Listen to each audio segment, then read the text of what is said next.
Assalamualaikum warahmatullahi wabarakatuh. Perkenalkan, nama saya Talisa dengan NIM 1810201057, Fakultas Ilmu Tarbiyah dan Keguruan, jurusan Pendidikan Guru Madrasah Ibtidaiyah. Pada kesempatan kali ini, saya akan menjelaskan materi tentang demokrasi dan perkembangannya di Indonesia.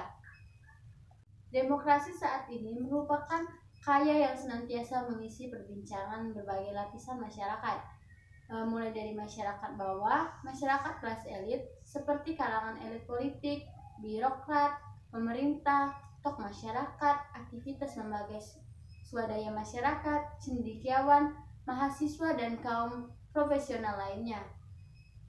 Secara etimologi, demokrasi terdiri dari dua kata yang berasal dari Yunani, yaitu demos yang berarti rakyat atau kekuasaan suatu tempat, dan kertan yang berarti kekuasaan atau kedaulatan. Jadi, demos atau kratos atau demos kratos atau demokrasi adalah kekuasaan atau kedaulatan rakyat.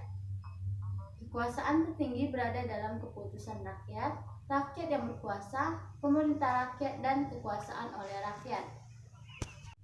Komponen-komponen penegak demokrasi. Tegaknya demokrasi sangat terkait dengan komponen-komponen yang mengawalkan tegaknya demokrasi, antara lain yang pertama, negara hukum.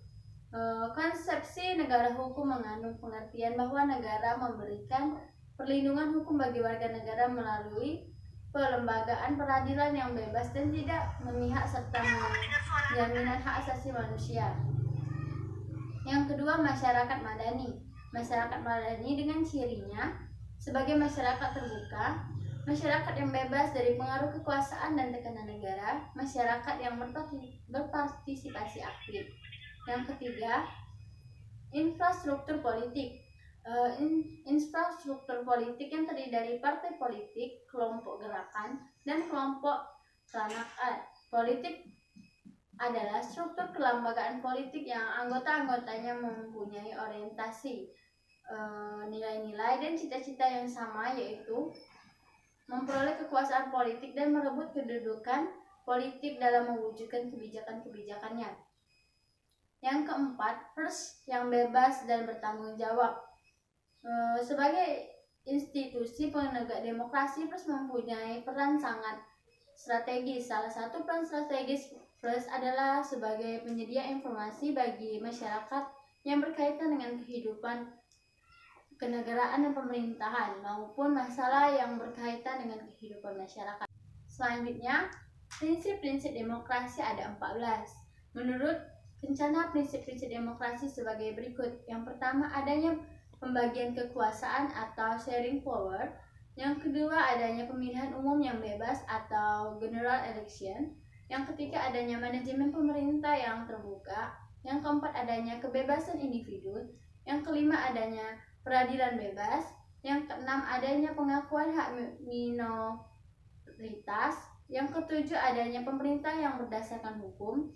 Yang kedelapan, adanya pers yang bebas. Yang kesembilan, adanya multi partai politik.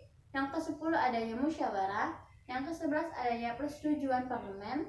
Yang kedua belas, adanya pemerintah yang konstitusional. Yang ke-13, adanya ketentuan pendukung tentang sistem demokrasi.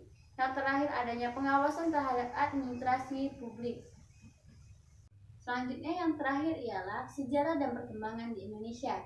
Perkembangan demokrasi di Indonesia dapat dibagi dalam dua tahap, yaitu tahapan pra-kemerdekaan dan tahapan pasca kemerdekaan. Seperti ditemukan oleh Jimli Ashidiki, telah tumbuh praktik yang dapat dikaitkan dengan gagasan kedaulatan rakyat, atau penulis menyebut gagasan demokrasi. Di wilayah Nusantara ini terutama yang terjadi di pedesaan. Dengan demikian, bangsa Indonesia, tradisi demokrasi sebenarnya telah dimulai sejak zaman kerajaan Nusantara. Karena itu potensi tubuhnya dalam demokrasi sangat besar. Sampai di sini saja materi tentang demokrasi dan pengembangannya di Indonesia.